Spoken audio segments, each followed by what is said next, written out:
You have likely been told that if you are kind, people will be kind in return.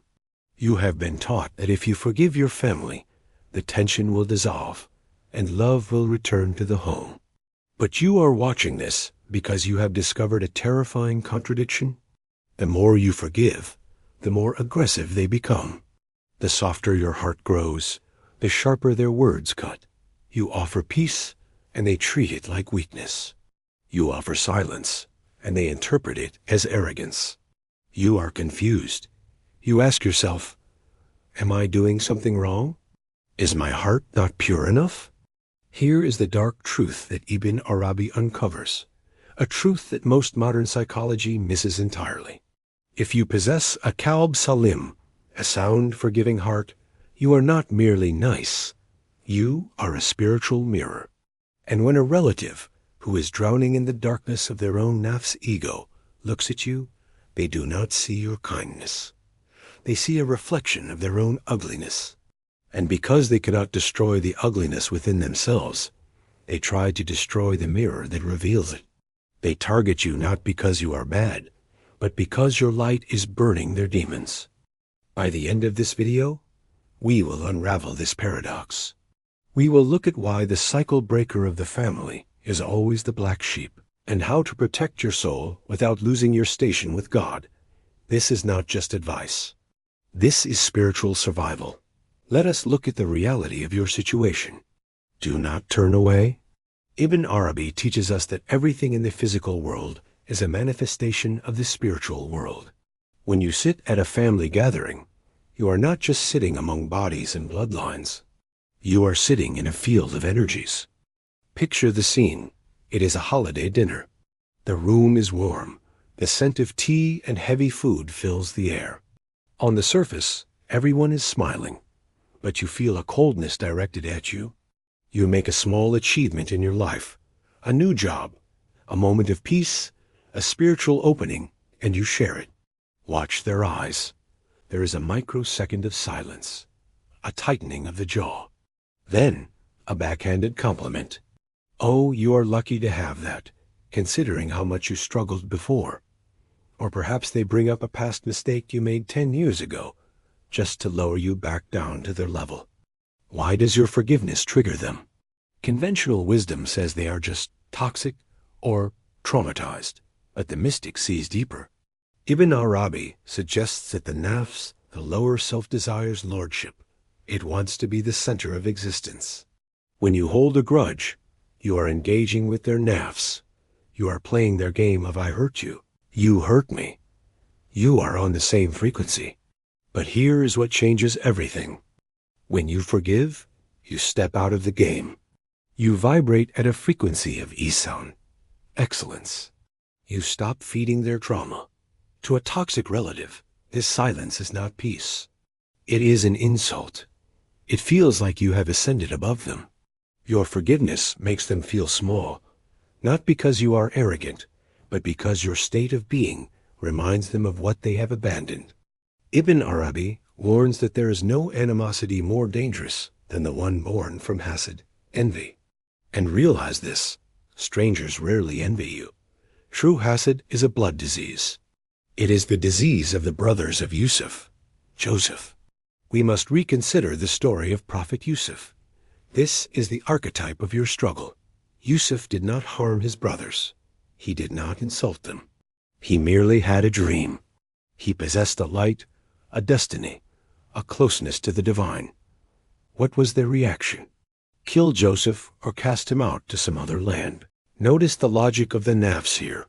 They believed that if they removed the mirror, Yusuf, the face of their father, the validation of the world would turn solely to them. They thought that by extinguishing the light outside, they could ignore the darkness inside. Ibn Arabi dives into the mechanics of this targeting. He explains that opposites do not just differ, they repel. If your heart is becoming soft, permeable, and connected to God, you are becoming newer light. If your relative's heart is hard, constricted, and obsessed with dunya, the material world, they are becoming dense matter. Light exposes dust. When sunlight hits a room, You suddenly see all the dust motes floating in the air that were invisible in the dark. You are the sunlight in your family lineage. Your very presence exposes the dust of their character, their lies, their greed, their manipulation. You don't even have to speak. You just have to be. This is why they target you. They are trying to close the curtains so they can go back to pretending the room is clean. This is the counterintuitive reversal. Their attacks are not a sign of your failure. They are a confirmation of your elevation. If you were darkness like them, they would leave you alone. Thieves do not break into empty houses. They target the house that is full of treasure. So, what is the spiritual purpose of this suffering? Why does God place a pure heart in a nest of vipers? Ibn Arabi speaks of the concept of al-ibtila, the tribulation that purifies. He suggests that you cannot truly claim to have a forgiving heart if you have only ever been surrounded by people who are easy to love. That is not forgiveness. That is merely exchange. I love you because you love me. That is a transaction. God places you among these difficult souls to move you from transactional love to divine character. Imagine a blacksmith.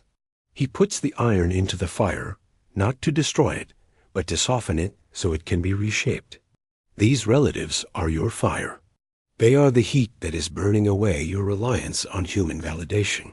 If your mother, your brother, or your cousin understood you, supported you, and cheered for you, you might rely on them instead of God.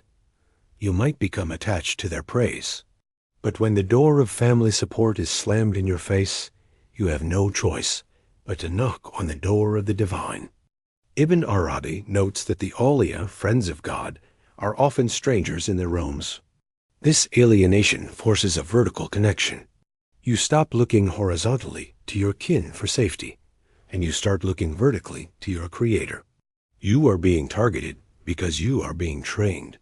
You are being trained to hold a high spiritual charge without leaking it. However, this does not mean you become a doormat. This is where many empathetic people fail.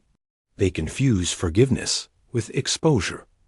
Ibn Arabi teaches the balance between batin, hidden, and zahir, manifest. Just because you have a forgiving heart does not mean you must hand it over to be eaten. The prophet Jacob told his son Yusuf, "O my son, do not relate your vision to your brothers, lest they plot a plot against you." This is the divine strategy. Secrecy is a form of protection. If you know your relatives suffer from the disease of Hasad, you have a spiritual obligation to veil your blessings from them. This is not lying. This is mercy. By hiding your success, your happiness, or your spiritual insights from them, you are protecting them from the sin of envy, and you are protecting yourself from their harm. You must develop what I call strategic silence. Be kind. Be polite. Fulfill your duties. But do not open the inner chamber of your heart to those who are holding knives. Keep your forgiving heart between you and God. When you are with them, be like water smooth, formless, ungraspable. Do not offer them a hook to catch you on. If they try to provoke an argument, do not defend yourself. Defense implies you value their opinion. Instead, dissolve the tension with neutrality. I hear you. That is an interesting perspective. I pray the best for you. This drives the Nafs crazy because it cannot fight a ghost. You must realize that you are the cycle breaker. The trauma in your bloodline has traveled down through generations of abuse, silence, manipulation, greed. It has flowed like a dark river from grandparents to parents to aunts and uncles. And then it hit you. And you said, no. You decided to metabolize the poison instead of passing it on. You decided to forgive instead of seeking revenge. You decided to heal. This is a warrior's stance. In the eyes of the mystics, there is no battle greater than the battle of the heart. When you refuse to hate your relatives, despite their targeting, you are ending a war that has lasted for centuries. It is lonely. It is painful. You will feel like an orphan. But Ibn Arabi would tell you that this loneliness is an illusion. In the unseen realm, You are crowded by the company of the angels and the righteous who walked this path before you. You are walking in the footsteps of the prophets. So tonight, when the memories of their hurtful words come back to you, do not wish for a different family. Do not wish for a harder heart. Your soft heart is your ticket to the divine presence. Protect it. Veil it, but do not freeze it. They target you because you are alive, and they are sleeping. Do not let the sleepers drag you back into the nightmare. Stay awake. The question you must ask yourself tonight is not, why are they doing this to me? The question is, God has cleared the space around me by removing their false love. What is he preparing to fill it with?